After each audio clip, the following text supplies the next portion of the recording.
ஆனால் ஒன்றை மட்டும் கூறிக்கொள்ள ஆசைப்படுகிறேன். கழுத கெட்டா குட்டிச்சொவரு, யானை ஜெயிச்சா வாஷிங்டன் டவர் என்ற கதையாக அமெரிக்க தேர்தல் அமைந்துவிட்டது. கடைசியாக ஹிலாரி கிளின்டன் ஓட்டுகள் அனைத்தையும் கட்டெரும்பு தின்று தீர்த்து விட்டதால் அக்கா ஹிலாரி தோல்வியை சந்திக்க நேர்ந்தது. வெள்ளை மாளிகை கிட்டலாம் என்று கருத்து கணிப்புகள் சொன்னாலும் வெள்ளையர்கள் ஓட்டுகள் ட்ரம்பின் ட்ரங்க் பெட்டிக்குள் போய் விழுந்திருக்கிறது. பொதுவாக யாராவது தேர்தலில் ஜெயித்து விட்டால் எதிர்க்கட்சிக்காரர்கள் கள்ள ஓட்டு போட்டு ஜெயித்து விட்டார்கள் என்று சொல்லுவார்.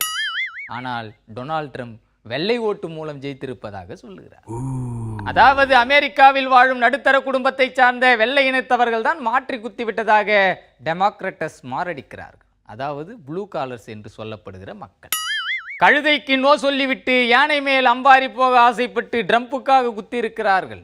அங்கே வெள்ளை ஓட்டுகள் ட்ரம்புக்கு ஆதரவாக வெளிவந்து கொண்டிருக்கும் நேரத்தில் இங்கே இந்தியாவில் சில நோட்டுகள் அர்த்தராத்திரியில் அம்போ என்று செல்லாமல் போய்விட்டன. What A coincidence happens between Pacific ocean and Indian ocean.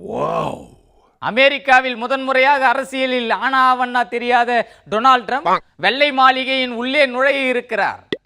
நீங்கள் வசிப்பதற்கான இடம் வாஷிங்டனுக்கு மிக அருகில் என்று கூறியவாறு ரியல் எஸ்டேட் தொழில் செய்து வந்த ஒரு மனிதர் இன்று சொம்பை தூக்கி கொண்டு நாட்டாமை செய்ய தயாராகி. ட்ரம்பின் வெற்றி உலக அரசியலில் என்ன மாற்றத்தை ஏற்படுத்தும் என்று யோசிக்க தொடங்கிவிட்டான் இடிதாங்கி. அதற்காக எனது மண்டையில் புல்லை தின்று கொண்டிருக்கும் குதிரையின் முதுகில் தட்டி ஓட விட்டு விட்டார். ஏனென்றால் உலக அரசியலில் என்ன நடக்கப் போகிறது என்பது முக்கியம்.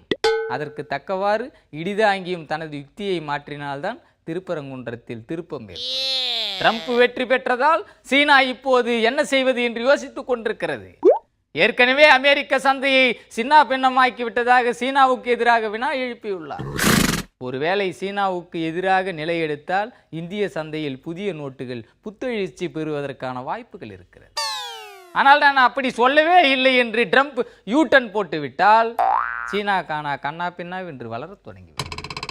ஏனென்றால் டொனால்ட் தோசையை திருப்பி போடும்போது என்ன பேசுவார் என்பது யாரும் அறிந்திருக்க முடியும். ஆக டொனால்ட் ரோஸ் கார்டனுக்கு போய் பதவியேற்கும் வரை டொனால்டை இந்த இடிதாங்கி பின்தொடர்ந்து கொண்டே இருப்பான் என்று எச்சரித்து விடைபெறுகிறேன். நன்றி, வணக்கம்.